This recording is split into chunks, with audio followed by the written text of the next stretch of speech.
Bonjour Benjamin Descoster. Oui, bonjour à toutes et surtout à tous. Oui, surtout à tous, parce qu'apparemment la masculinité serait en danger à cause des femmes qui dominent la société moderne, en étant notamment payées 20% de moins. C'est en tout cas ce que pensent les masculinistes. On en entend pas mal parler ces derniers temps, entre l'arrestation de l'influenceur Andrew Tate pour viol et trafic d'êtres humains, et la condamnation d'un expert en masculinité pour le meurtre de son ex-compagne. Ah bah visiblement les vrais mecs qui vont pas au fitness, ils vont en prison. Bon alors ce week-end, j'ai flingué tous mes algorithmes de réseaux sociaux à regarder des contenus masculinistes pour que vous ayez pas besoin de le faire. De rien. En plus, vous ratez pas grand-chose. Vous ratez pas grand-chose. Je vous résume l'engrenage masculiniste 2.0. Ça commence par des mecs qui t'expliquent comment être riche et musclé.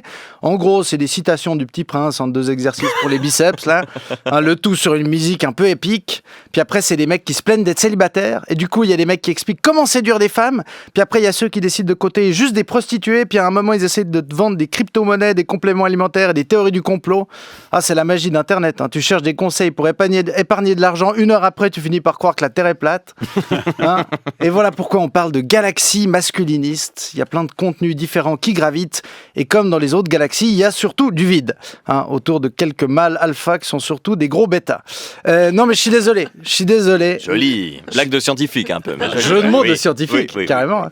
Non, mais je suis désolé. L'influenceur masculiniste Andrew Tate, c'est un ancien kickboxer qui donne des conseils sur les relations humaines. Qui a l'idée de l'écouter? Je sais pas, vous demanderiez des conseils en kickboxing à votre thérapeute de couple, vous? À part si vous êtes Bertrand Cantat, j'entends. Et puis, faut pas demander des conseils à Andrew Tate, même en kickboxing. Oui, il a le physique de l'emploi. Mais quand t'entends ce qu'il dit, tu sens qu'il a pris un peu trop de coups sur la tête. Apparemment, Andrew Tate, il séduisait des femmes avant de les violenter et de les exploiter dans des vidéos pornographiques. Il a même fait tatouer propriété d'Andrew Tate sur les fesses d'une de ses victimes.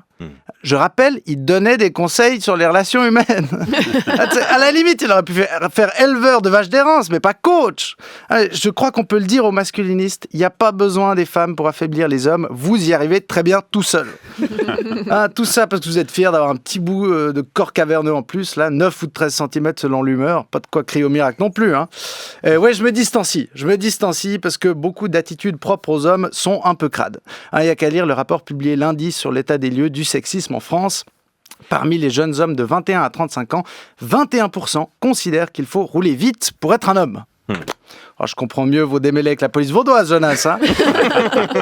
Et surtout, il y en a 23% qui pensent qu'il faut parfois être violent pour se faire respecter. Le niveau. Non mais, il y en a qui ont toujours pas compris que les femmes, c'est pas des posts Instagram. Quand tu tapes 2 fois dessus, ça fait pas un petit cœur. Et là, sur les comptes masculinistes, je voyais tous ces mecs répéter à quel point faut se méfier des femmes vénales qui font rien qu'à vous tromper, alors que les hommes sont plus fiables parce qu'ils assument leurs responsabilités sans se plaindre. Et puis les hommes sont plus forts, plus intelligents, autosuffisants et beaux. Mais s'ils trouvent que les mecs, c'est tellement mieux, pourquoi ils essaient encore de séduire des femmes? Je sais pas, sucez-vous, comme ça vous parlerez pas la bouche pleine.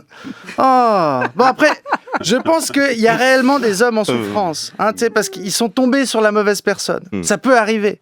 Mais si ça arrive tellement de fois que t'es dégoûté des femmes, c'est peut-être pas les femmes le problème, mais la manière de choisir.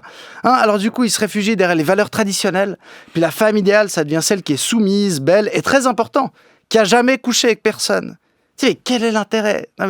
Parce que le sexe, c'est rarement bien avec des gens qui n'en ont jamais fait. C'est comme le yas. C'est comme le yas. Tu dois expliquer les règles avant la partie. Puis après, tu soupires pendant des plombes que ta partenaire, elle joue mal en grimaçant. Là. Non, mais bon. Au lieu de se plaindre des féministes, il faut peut-être revoir le développement personnel des masculinistes. Parce qu'avec des muscles et de la thune, tu vas pas attirer des prix Nobel. Quoi? Cette femme qui était avec toi pour ton argent t'a quitté pour quelqu'un qui en avait plus? Quelle surprise! Non, mais en plus, pendant que les masculinistes sont au fitness, c'est les types comme moi, avec un corps plutôt radiophonique, qui parlent aux filles. Puis généralement, être soi-même, ça suffit. Puis sinon, vous faites quelques vannes. Puis si vraiment vous lui demandez si elle a déjà été draguée par Jonas Schneider, là, une chance sur 2 qu'elle se rappelle qu'il y a pire. Vous savez, et là on lance un son normalement. Je suis pas doué pour faire des grandes phrases sur la vie ou la séduction. D'ailleurs, je ne sais même plus comment on fait. Je crois que j'ai jamais autant attiré ma femme depuis qu'on est aussi devenus potes ou amis. Dans ma vie, l'amour, ce n'est pas contre, mais avec. Alors bien sûr, j'ai pas toujours été exemplaire. J'ai déjà essayé de tricher pour plaire. Mais je vaux mieux que ça. Et oui, je dis ça un peu parce que quand tu fais une chronique sur le masculinisme face à Colline de Snarkland et Marie Fourquet, faut pas merder, hein. Mais aussi parce que c'est vrai. Oui, en se confiant, en écoutant, échangeant, vivant ses émotions, en sachant dire j'ai besoin de toi et en acceptant ses failles, on s'épanouit. Et on se fait plus sucer aussi, ou lécher, ou juste caresser. Mais oui, il faut se l'avouer, des fois c'est aussi pour ça qu'on essaie d'être quelqu'un de bien. Et c'est pas grave, parce que ça vaut pour tout le monde, homme, femme, ou entre les deux. Hein. Et encore 2 choses aux hommes pour finir. Vous pouvez faire en sorte qu'on s'intéresse à vous pour ce que vous êtes. Et les seuls coups acceptables, c'est les coups de langue consentis. Merci de m'avoir écouté. Merci Benjamin Descostères.